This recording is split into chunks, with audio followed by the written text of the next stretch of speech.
Hello, Homestead team. I'm Chaplain Robert Terrell, and this is your New Year, January 3rd, 2022, Monday Motivator. How about that? I said the date right. That's awesome. Anyhow, it's the new year, and I don't know about you, but I was raised in a family where we had New Year's traditions. Well, that if you're a fan of The Office, you might remember this quote. Michael Scott says he's not superstitious, he's just a little stitious. My mother, she's a little stitious. We had certain things we had to do as a part of the new year to bring on good luck and to chase away bad luck. You had to make sure that the house was completely cleaned, because whatever you were doing on New Year's Day is what you'd end up doing the whole rest of the year. So therefore, you made sure that all of the house was clean, spotless, and that you had all your laundry done before the new year and all the ironing done before the new year. And we lived in the South, so the grass had to be cut even in the winter.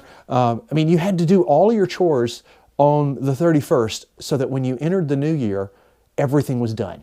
And then you ate collard greens because that was a sign of wealth. And you had what were called Hoppin' Johns, you'd know them as black eyed peas.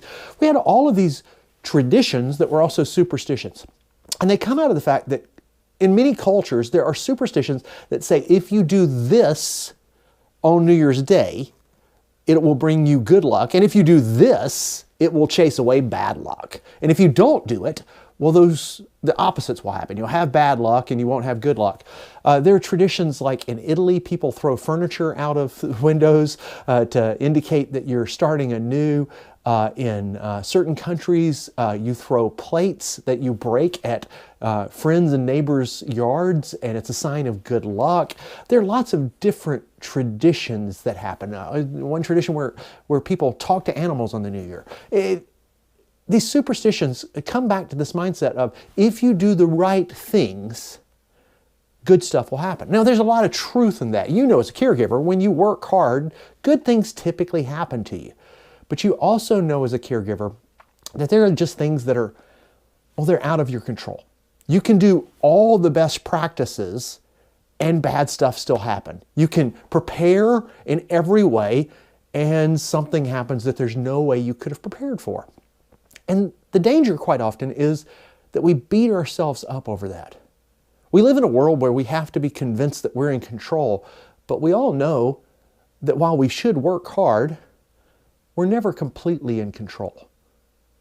My faith teaches me that I should work hard. The Proverbs over and over again say that wisdom is working hard. But it also teaches me that at the end of the day, my salvation comes by grace. Now, grace is something that you don't earn. It's unmerited favor is the way it would often be used.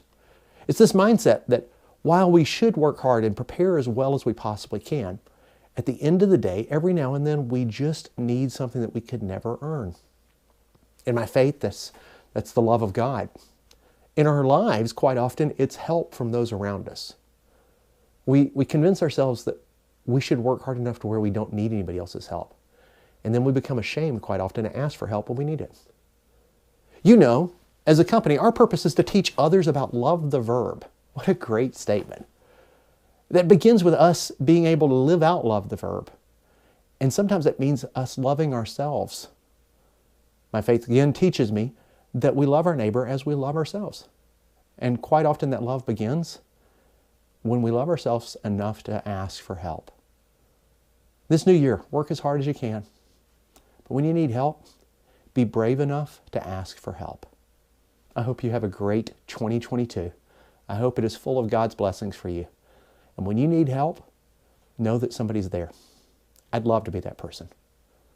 If you remember nothing else from this video, remember this. Our CEO, God, cares for you, and so do I. Have a great year, okay?